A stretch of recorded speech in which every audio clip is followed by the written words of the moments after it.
Hello and welcome to this overview of one night stands in historical romance books. I'm Olivia, your new favorite resource for book recommendations you can easily screenshot, and you're watching Random Olive Reads. So, what exactly is the one night stand? Well, it's exactly what it is in modern language as well. It's some sort of sexual encounter with a stranger with no expectation that they will see each other again. Usually, there are no names exchanged, or a false name is given, or some sort of nickname or obscurity of their true identity or title.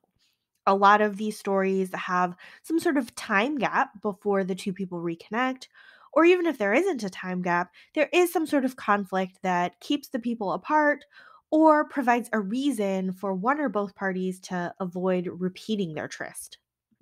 As always, I present the books in alphabetical order by author last name. Slightly Wicked by Mary BALOGH is book 2 of the Bedouin series. So Judith is on her way to live with her aunt and experiences a stagecoach accident. Ranulph Bedouin rides by and offers to go to the next town to send help to the stranded stagecoach passengers, and he takes Judith with him. The strangers give each other fake names and identities and spend a steamy couple of days together. So it's a little bit more than one night here, but you get the idea. They each continue to their intended destinations separately. Judith is off to her aunt as a poor relation to keep her grandmother company, while her younger cousin is being trotted out to potential suitors. Ranulph is off to his grandmother's house where she has found him a potential bride. Of course, they're both headed to the same town and cross paths when Ranulph comes to call on Judith's young, eligible cousin. Cue the awkward social engagements, accusations of lying to each other, one very insipid, shallow cousin, another aggressive, handsy cousin, a layabout brother. There's a lot going on, but the grandmothers happen to be besties, so I have a feeling this one's going to work out. The Duke by Kerrigan Byrne is book 4 of the Victorian Rebel series. So our girl Imogen is a maid working at a brothel by night and as a nurse by day. When Cole and his men are at the bar, he requests her services for the night, even though she's not technically a prostitute there. Sometime later, he's injured from the war and in the hospital where she works. He is a terrible, belligerent patient, and she saves his life, but he doesn't recognize her while he's injured and she's a nurse, mostly because she was wearing a lot of makeup and a wig while she was at the brothel. While Cole is being a bad patient, Imogen gets into a spot of trouble. She's preparing to run away. A sickly old viscount who she's been caring for takes pity on her, and they enter into a marriage of convenience. We next have a time jump of several years, and now Imogen is a wealthy widow living independently. Unfortunately, she crosses paths with Cole again, with him thinking that she was a gold digger for marrying his very nice elderly neighbor. He has also been dreaming about and looking for the girl in the brothel that he spent that one night with, but he doesn't realize that Imogen is her. So we see what happens as these two grow close again, and if Cole ever realizes who's right in front of him. Seducing a Stranger by Kerrigan Byrne is book 1 of the Good Girl series. It was previously published as A Dark and Stormy Night and also serves as book 7 of the Victorian Rebels series. We start with a midnight tryst in a garden between Argyle Prudence and the good Inspector Carlton while he's there trying to investigate a case. Fast forward to the inspector's boss's daughter's wedding, where the groom is stabbed to death before the ceremony, and the bride is holding the knife and covered in blood. Uh, and she was his one night stand. And she's pregnant. So if that's not drama, I don't know what is. This one is really interesting to read. Next is To Resist a Scandalous Rogue by LIANA de la Rosa. It is book 2 of the Once Upon a Scandal series.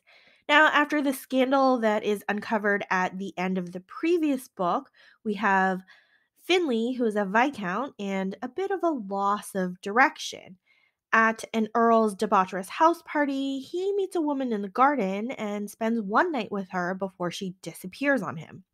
Now, Charlotte is a widow who was left with no money, no family, and no protection. She ended up at that house party thinking she was going to get a maid's position, but then was disappointed to learn that her cousin has offered her an opportunity to be a courtesan. Although she rejects the role of courtesan, she ended up in Finley's bed anyway because he was so charming, and she runs away before she is tempted to really become his mistress.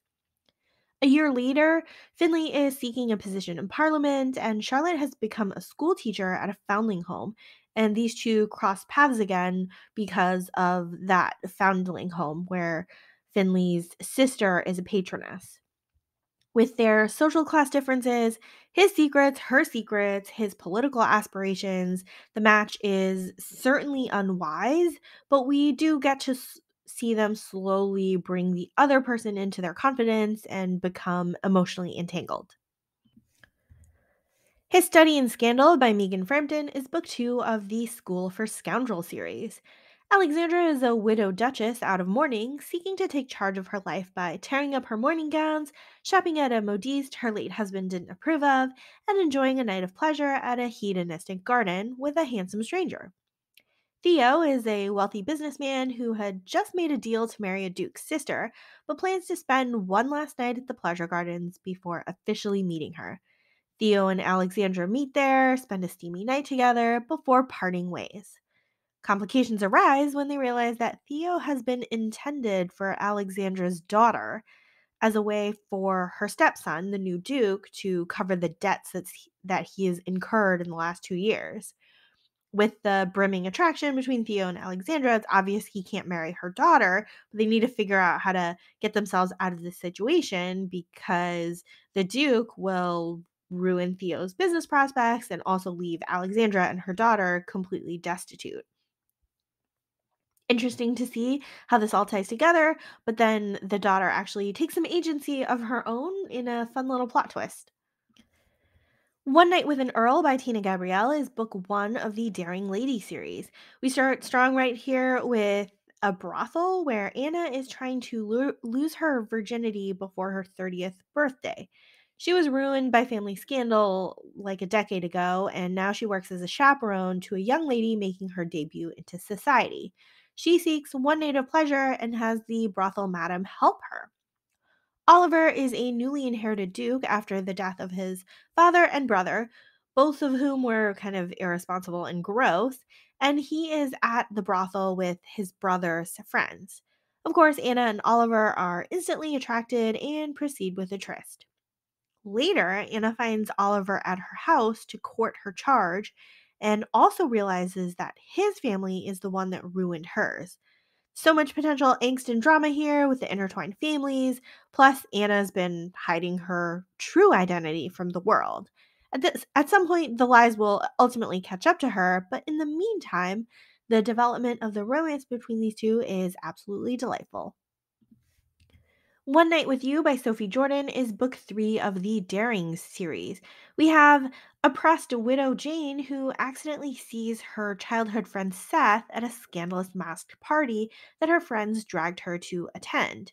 Seth had previously been in love with Jane's sister and was humiliated by her family before going away to war. Now he's back in the country, he finds that his father and older brother have died, leaving him the Earl and responsible for his blind younger sister. Although Seth is interested in a tryst with the masked lady he met that one night, he is simultaneously looking for a respectable wife that can cause no heartbreak and help protect his sister. When he meets Jane again in the daylight, he is attracted to her but refuses to become entangled with her because of, family drama.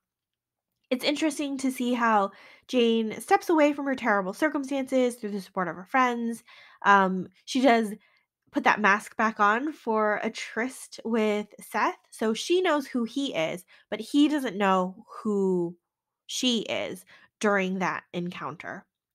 Over the course of the series, over the course of the book, I also liked reading more about Seth's sister and her secondary romance, even though Seth was basically a stubborn idiot for most of the book. Her Night with the Duke by Diana Quincy is book one of the Clandestine Affair series. Two strangers meet at an inn, hook up, and then go about their merry way. He's a duke who is going to meet his soon to be fiance. So he gets there and meets the girl's family. And her stepmother is the woman he met at the end.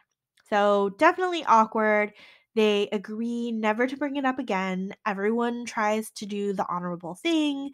The duke is trying to go forward with the engagement, but the attraction is obviously still there. We're just waiting to see how it breaks through and how everyone kind of gets out of this situation in an honorable fashion. Super sticky situation, satisfying to read. And lastly, we have A Scandalous Deal by JOANNA SHUPE, which is book 2 of the 400 series. We start with a cross-Atlantic ship with a young woman and a man meeting on a ship and having a steamy one-night stand. When they meet again in New York City, they realize that he's the owner of the hotel project that she is designing.